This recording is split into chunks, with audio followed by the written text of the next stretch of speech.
आपण सरपंच सीडच्या सरपंच गवारीच्या 101 नंबर प्लॉटवर आलेला आहे. जिंतूर कोणतं गाव? सुकापूर. राणा सुकापूर. तुमचं नाव सांगा पूर्ण.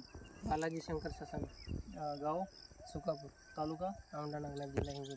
जिल्हा हिंगोली. मोबाईल नंबर सांगा तुमचा. 76 20 39 48 75. अच्छा, किती लावले क्षेत्र आहे तुम्ही? 10-12 गुंठे. 10-12 गुंठ आहे. ही वराडी कशी वाटली तुम्हाला? नंबर 1. ते बघू शकतो आपण इथे. मार्केटला पण नाही मागणी.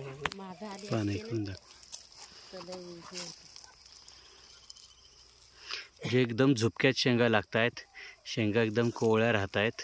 वर शेंड्यापर्यंत इकडे आपल्याला फुल पण बघायला मिळत आहे. खाली शेंगांचे झुपके तर आहेतच आहेत. एका झुपक्यामध्ये कमीत कमी 15-20 शेंगा आहेत आणि असं शेंडापर्यंत आपल्याला फुलं बघायला मिळत आहेत. पानं एकदम लुसलुशीत हिरवीगार आहेत.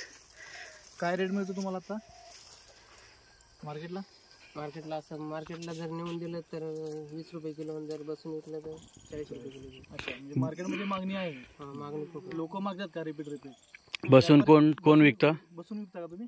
बसून ऐकते मी, पण आता आम्ही आवरून गेल्यामुळे व्यापारी ठोक बी देतात. बरं, बसून विकतानाचा अनुभव काय तुमचा? म्हणजे लोकांना आवडीने परत येतात परत घ्यायला का कसं काय? हो, येतात. म्हणजे त्यांना व्यापारी घेतात त्याला पसंत. व्यापारी पण आणि व्यापारी पण गिऱ्हाईक पण घेते. चांगली क्वालिटी, व्यापारी घ्या देत. त्या आमच्या 5 किलो आणा, ती म्हणते आमच्या 5 किलो आणा. म्हणजे मागणी जास्त आहे व्यापाऱ्याची पण. अच्छा, पण आपल्या तोडणं होईन गेलं असं हो राहतं. म्हणजे जे बाकी छोटे छोटे व्यापारी हा बसून विकतात ते तुम्हाला सांगतात की आमच्यासाठी 5 किलो घेऊन या, आम्हाला 10 किलो घेऊन या. म्हणजे त्यांना ती क्वालिटी आवडलेली आहे, त्यांच्याकडनं गिराईक पटकन घेत आहे, त्याच्यामुळेच ते तुम्हाला आणायला सांगतात. चला, चांगली गोष्ट आहे. खूप उत्पन्न आपण सगळीकडे बघू शकतो. हे भाऊ पण इथं आहेत, ते पण मार्गदर्शन करतात. त्यांना भाऊ तुमचं नाव सांगा. पंडित देवबाराव पोले. हां, हे पण इथंच त्यांचे शेजारी आहेत. हे पूर्ण त्यांना मार्गदर्शन पण करत असतात. ते पण वेगवेगळ्या प्रकारचा भाजीपाला करतात. दादा, तुम्हाला कशी वाटली ही व्हरायटी? एकदम नंबर 1. चांगली व्हरायटी आहे.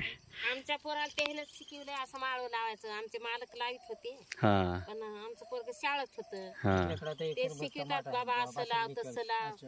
चांगलं काम करताय दादा तुम्ही, की बाकीच्या शेतकऱ्यांच्या मुलांना पण मार्गदर्शन चांगलं करताय आणि त्यांना पण एक आयुष्यात जगण्यासाठी काहीतरी हातभार देत आहे. खूप चांगली गोष्ट आहे. इथं आपण सगळीकडे बघू शकतो. ह्या व्हरायटीचं उत्पन्न क्वालिटी आपल्याला सगळीकडे बघायला मिळते. शेंड्यापर्यंत आपल्याला फुलं आहेत.